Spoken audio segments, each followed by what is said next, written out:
Over the past 3 years of running this channel, one of the main questions I've heard is, can you use a dirt jump bike to learn street trials? If you're not familiar with street trials, it's a style of riding that takes all of the basic bike control skills that we practice, from lifting and moving the front wheel and the back wheel, pivots, hopping. It takes all of that and applies it to bigger and bigger obstacles. One of the reasons why I love dirt jump bikes is that they're simplified mountain bikes. They get rid of all the complex bits like shifting and rear suspension. So everything we're talking about today on this dirt jump bike, you could also replicate on any mountain bike.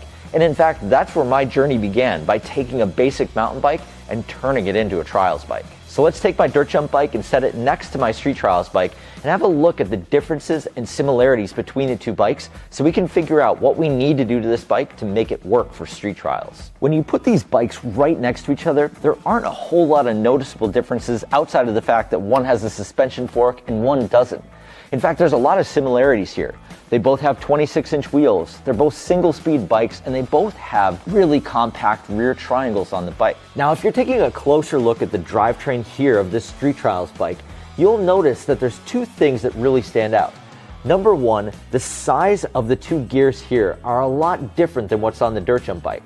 So here we have a 22-tooth chainring in the front and an 18-tooth in the back, whereas the dirt jump bike, I believe, is 34 in the front and 14 in the back. So the ratio of these two pieces here is completely different, and that's why it's harder to push the pedals on the dirt jump bike than it is on this bike.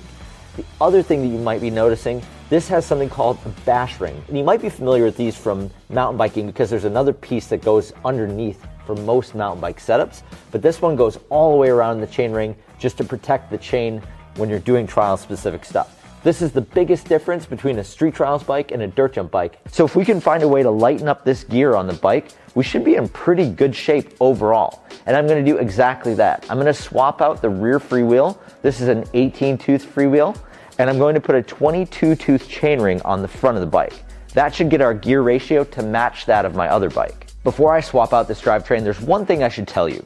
This piece right here that I'm about to put in is a 22-tooth bash ring and chainring combo, which fits perfectly on a stock pair of descendant cranks. But this one piece sometimes is a special order. I'll put a link where you can find it in the description of this video. But if you don't want to do the special order, what you can do is use the ISCG tabs on this bike.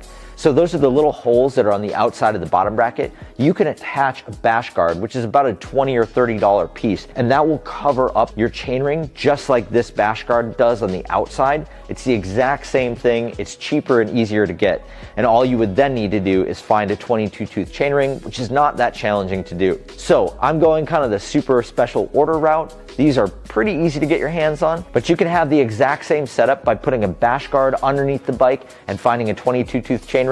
Doesn't make a difference. Either way is totally fine. All right, cue the build montage.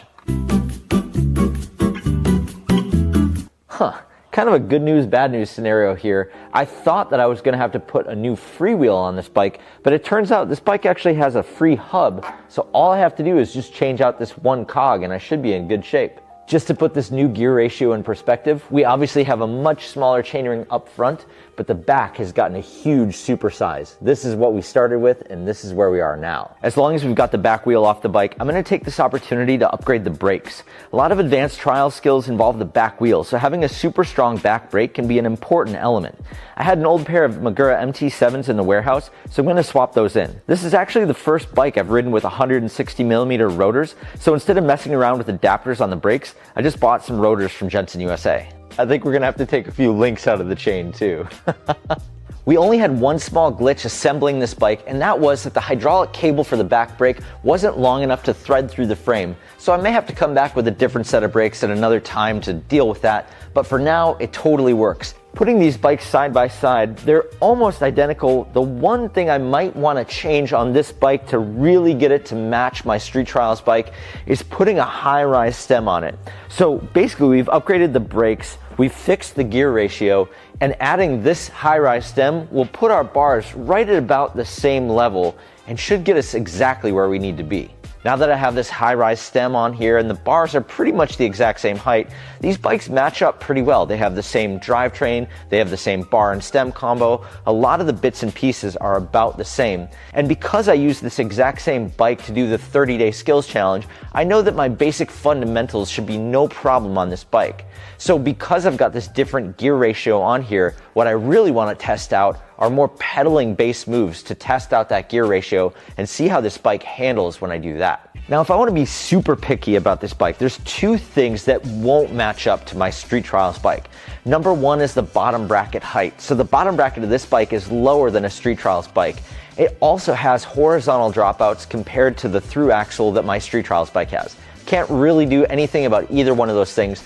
But at the bottom line, I don't think it's actually going to make too much of a difference when it comes to doing a lot of the basic trial skills. And in fact, it won't necessarily hold me back from any advanced skills either. Sure, when you get to the very top end of riding, you might be able to tell a difference.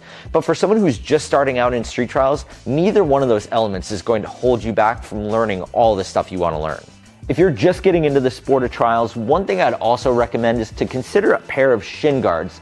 When you're just learning trials, there's a good chance you'll probably slip off the pedals from time to time, and a pair of shin guards will help you out. Some people count those shindigs as a badge of honor, and that's cool too, but you might consider wearing some shin guards when you're just starting out. Oh, and while you're on the internet looking for shin guards, you might also want to take the time to subscribe to my newsletter.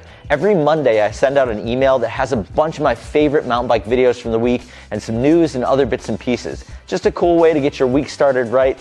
I'll put a link down in the description if you want to check it out. If you're just starting out and dabbling in street trials, a dirt jump bike like this is a perfect way to ease yourself into the sport. All we needed to do was swap out 2 cogs on the bike and we had the right setup to ride. Even if you bought a used dirt jumper and the right parts, you'd probably still be able to get this bike rolling for less than the price of a new Street Trials bike.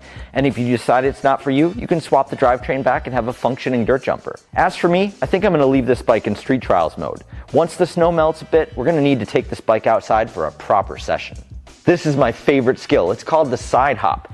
You combine pedal pressure with a big explosive movement to hop the bike straight up. Since we have a suspension fork on this bike, we can use it to our advantage. Normally landing bigger drops is a bit rough, but the suspension should soften up the landing quite a bit. The best part about all of this is that if you've been watching any other videos on my channel, you probably already know how to do quite a few of the basic trial skills. If you want to learn even more trial stuff, go check out this playlist right here and see what else you can pick up.